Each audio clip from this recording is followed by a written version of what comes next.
तर असा असणारा आपल्याच शाळेतील एक विद्यार्थी आपल्याबरोबर हितगुज साधणार आहे. त्यांनी जी काही प्रगती केली तिथपर्यंत आला, तर त्याच्या मागचं रहस्य काय आहे, काय त्यांनी जीवनामध्ये एकूणच काय केलं, तर याबद्दलची माहिती आणि आपल्या सोबत एक मुक्त संवाद साधण्यासाठी म्हणून त्याला खास करून आज आपण प्राचारण केलेलं आहे. तर मी वैभवला विनंती करेन की त्यांनी आपलं जे मनोगत आहे, विद्यार्थ्यांसोबतचा असणारा संवाद आहे, हा साधावा. यासाठी म्हणून मी आदरणीय वैभवला विनंती करतो की त्यांनी सूत्र हाती घ्या. आवाज बरोबर येतोय? हळू बोलतोय का मी? आवाज येतोय ना शेवटी? मंचावर उपस्थित नंदुरबार कृषी उत्पन्न बाजार समितीचे माजी सभापती, विद्यमान संचालक आणि माझे आजोबा दिनेश पाटील, भालेरच्या सरपंच माझ्या आजी वैशाली पाटील, नगावच्या सरपंच माझ्या काकू अनिता पाटील, पिशीचे सरपंच दिलीप मामा, सगळी पद आमच्या घरातच आहेत म्हणजे. तर आज खरं तर माझ्या वडिलांचा वाढदिवस आहे.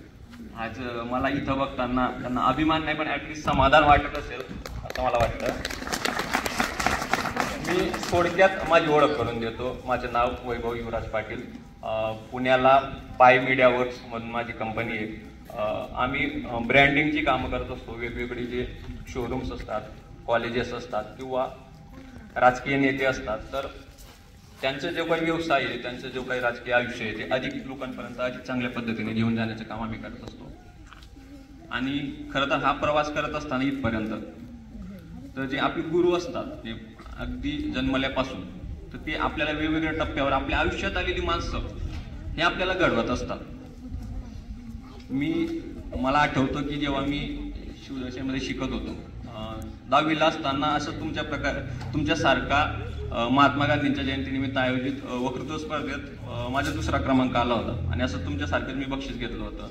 तर हा जो आपल्याला आकार देण्याचे काम आहे, तर ही आपली शाळा करत असते, आपले गुरु करत असतात.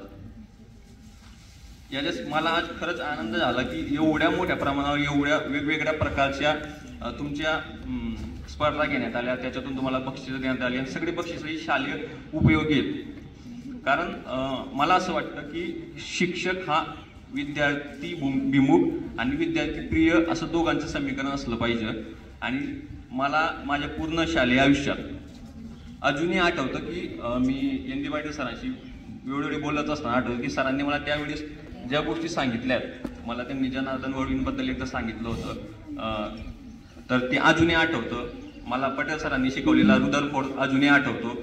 मला ज्या पद्धतीने 2012-13ला NG पाटील सर ज्या म्हणजे रॅशनलिस्ट थिंकिंग काय असते, विचार कसा करायचा असतो, गोष्टींकडे क्युरिओसिटीने कसं बघायचं असतं, ते त्यावेळेला जो संस्कारांचा विचारांचा पाया रोवला गेला तो अजूनही उपयोगी पडते. कारण मला असं वैयक्तिक असं वाटतं की आयुष्यात पुढे जाण्यासाठी आपली क्युरिओसिटी ही जागृत असणं खूप महत्त्वाचं असतं, आपली जिज्ञासा. कारण तुम्ही बघितलं असेल की कोपर्निकस असेल, गॅलिलिओ असेल, हे तुम्ही यांची उदाहरणं यासाठी देतो की तुम्ही सगळे तुमच्या शाळेत तुमचे शिक्षक तुम्हाला शिकवत आहेत. त्यांनी कुठंतरी त्यांना असं वाटलं की कोपर्निकसला वाटलं, गॅलिलिओला वाटलं की पृथ्वी सपाट नाही तर गोल आहे. त्यांनी त्याचा अभ्यास केला. पुढे जाऊन लिओनार्डो डा विंची, तो तर खगोलशास्त्रज्ञ होता, त्याला भूगोलात नॉलेज होतं, ज्ञान होतं. अशी बरीच लोक आहेत. मायकल एंजेलो हा चांगला शिल्पकार होता. ही सगळी तुम्ही शाळेत शिकतायत. आणि प्रत्येकाने आता तुमच्यातले तुम्ही वेगवेगळ्या स्पर्धांमध्ये तुम्ही चांगलं प्रदर्शन केलं, चांगला परफॉर्मन्स केला, तुमचा नंबर आला, तर तुमच्यातूनच उद्याचा एखादा मायकल एंजेलो घडू शकतो किंवा अभिनव बिंद्रा घडू शकतो किंवा चांगला चित्रकार घडू शकतो. आयुष्यात कुठलीही गोष्ट ही डिरेक्ट होत नसते. तुमचं क्युरिओसिटी जागृत असणे महत्त्वाचे. तुम्ही जे गोष्टी तुमच्या समोर येत आहेत तर त्यांना तुम्ही प्रश्न विचारला पाहिजे. आणि मला खरंच अभिमान आहे की तुम्हाला प्रश्न विचारायला शिकवण्यासाठी प्रवृत्त करणारे अशी शाळा आणि अशी शिक्षक भेटलेत.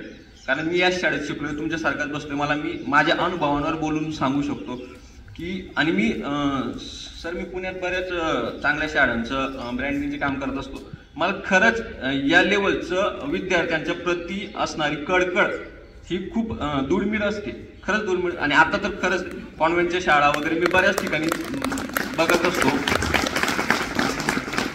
तर ज्या पद्धतीने तुमच्या प्रगतीसाठी हे सगळं तुमच्या प्रगतीसाठी जे सगळं चाललंय या वेगवेगळ्या स्पर्धा, कारण फक्त सिलेबस हा पहिली प्रायोरिटी असलीच पाहिजे. सिलेबसला तुम्ही खूप जास्त महत्त्व दिलं पाहिजे. सिलेबस वेळच्या वेळी पूर्ण झालाच पाहिजे. पण त्या व्यतिरिक्त एक्स्ट्रा कॅरिक्युलर जे ऍक्टिव्हिटीज असतात तर त्याही तेवढ्याच महत्त्वाच्या असतात आणि त्यांच्यातूनच तुमच्यातलं व्यक्तिमत्व आकार घेत असतं. आता तुम्ही जेव्हा उद्या कॉलेजला जाणार तेव्हा या सगळ्या गोष्टी तुम्हाला गणितातल्या शिकलेल्या, विज्ञानातल्या शिकलेल्या आयुष्यात पुढे जाण्यासाठी मदत करत असतील. आणि याच्यातूनच तुमचा जो कोर आहे की व्हाय, आयुष्याचा व्हाय की का आपल्याला काय व्हायचंय, तर ते नेमकं कशासाठी व्हायचे, की फक्त समाजात चाललंय म्हणून इंजिनियर व्हायचंय किंवा डॉक्टर व्हायचंय, आपल्याला प्रोग्रामिंग करायची आहे, कोडिंग करायची आहे, समाजात चाललंय म्हणून होण्यापेक्षा आपल्यातला जर कोर समजला आणि त्याच्यातूनच आणि ते प्रोसेसने होत असतं. गोष्टी बघत असणं, पुस्तकं वाचणं, वेगवेगळ्या गोष्टी समजून घेणं, समाजात चाललेल्या गोष्टी. आणि आता तुम्हाला खरंच सांगतो की तुमच्याकडे ज्या गोष्टींचा ऍक्सेस आहे म्हणजे तुम्हाला ज्या गोष्टी मिळत आहेत त्याच सगळ्यात श्रीमंतातल्या श्रीमंत माणसाला सुद्धा मिळत आहे. कारण ज्ञानाचं विकेंद्रीकरण झालेलं आहे आता.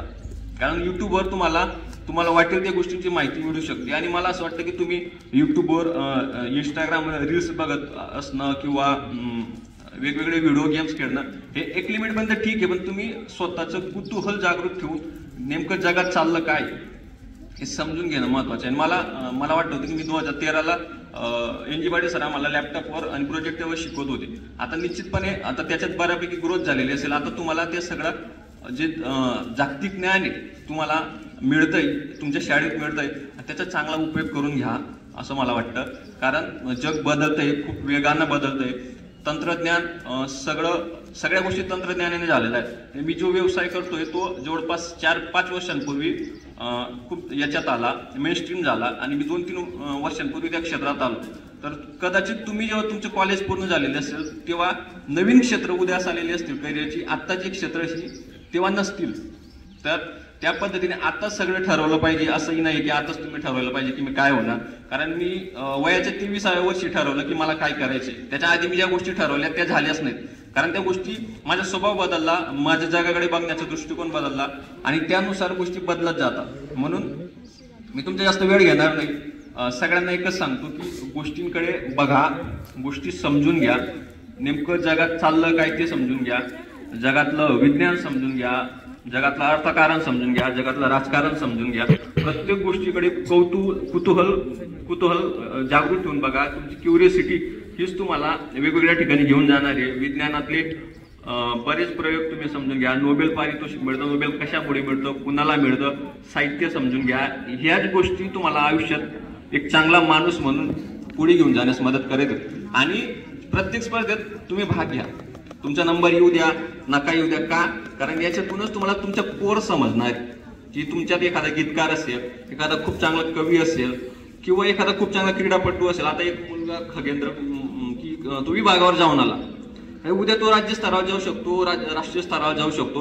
हे तुम्हाला तुमच्या शाळेत मिळतंय. हे प्रत्येकाला हे तो माणूस एवढा फॉर्च्युनेट नसतो की त्याचं सौभाग्य नसतं की त्याला या सगळ्या गोष्टी त्याच्या शाळेत मिळाव्यात. मग तुम्हाला मी खरंच सांगतो की ज्या खूप मोठ्या शाळांमध्ये ज्या कळकळीने गोष्टी होत नाहीत त्या आपल्या शाळेत होत आहेत. मी स्वतः विद्यार्थी असताना या गोष्टींचा अनुभव घेतलाय. तर याचा उपयोग करून घ्या. आयुष्यात यशस्वी होणं हे खूप आगळं वेगळं काही नसतं. आपण फक्त आपला फ्लो चुकवू नये. आपल्या समोर येणाऱ्या गोष्टी जास्तीत जास्त आत्मसात केल्या तरी आयुष्यात खूप चांगल्या पद्धतीने सक्सेस होता येतं, यशस्वी होता येतं. तुम्ही प्रत्येक स्पर्धेत सहभागी व्हा. तुमचा कोर समजून घ्या. आपल्याला काय आवडतं, आपल्याला कदाचित भूगोल आवडत असेल, कदाचित इतिहासातलं खूप चांगलं आवडत असेल, एखाद्याला संविधान आवडत असेल, एखाद्याला नागरिकशास्त्र आवडत असेल, तर आपला कोर समजून घ्या. तुमच्या शिक्षकांना प्रश्न विचारा. तुमचे शिक्षक हे तुम्हाला प्रश्न विचारण्यासाठी परावृत्त न करता तुम्हाला प्रेरणा देणारे शिक्षक आहेत. तुमच्या समस्या सोडवणारे, तुमच्या क्युरियोसिटी पूर्ण करणारे शिक्षक आहेत. त्यांचा उपयोग करून घ्या. तुम्ही खूप चांगल्या पद्धतीने प्रत्येक माणसात आपण प्रत्येक जगात काहीतरी वेगळं आणि भव्य दिव्य करण्यासाठी जन्माला आलो असतो. ही भावना मनात असू द्या आणि अभ्यास करत राहा. सिलेबसकडे दुर्लक्ष होऊ, याच्यात सिलेबसकडे दुर्लक्ष होईल असंही नको व्हायला. सिलेबस पूर्ण करत राहा आणि वेगवेगळ्या स्पर्धांमध्ये भाग घेत असताना स्वतःचं कोर ओळखा. आपल्याला काय आवडतं याच्यावर काम करा. तुमच्या शिक्षकांना सांगा की सर मला हे आवडतं, याच्यात मी चांगलं काय करू शकतो, जगात याच्यात काय चाललेलं आहे ते सगळ्या गोष्टी तुमचे शिक्षक तुम्हाला ज्या पद्धतीने सगळं चाललंय त्यावरून मी तुम्हाला आत्मविश्वासाने सांगू शकतो की तुमचे शिक्षक तुमच्यासाठी हे सगळं खूप चांगल्या पद्धतीने तुम्हाला गोष्टी उपलब्ध करून देतील. तुम्हाला स्पर्धांची माहिती होईल, तुम्हाला स्पर्धात भाग घेण्यासाठी विभाग स्तरावर, राज्य स्तरावर, राष्ट्रीय स्तरावर तुम्हाला घेऊन जातील. फक्त तुम्ही कोर ओळखा, अभ्यास करा आणि वेळ हा खूप कमी असतो, वेळेचा चांगला उपयोग करा, व्यायाम करा, मेडिटेशन्स करा आणि खूप गोष्टी ह्या रॉकेट सायन्स नसतात, खूप भव्य दिव्य नसतात. आणि एखाद्या विषय कच्चा राहिला, म्हणजे मला आठवतं की हा माझ्या गणित नाही सर, मला 60 सालांसारखे गणिताचे शिक्षक लाभले, पण माझ्या गणित अजूनही कच्चे.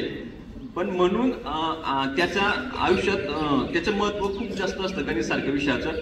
पण माझं गणित कच्चं असूनही मी 2 गोष्टी चांगल्या करू शकलो, कारण मला माझा फ्लो सापडला.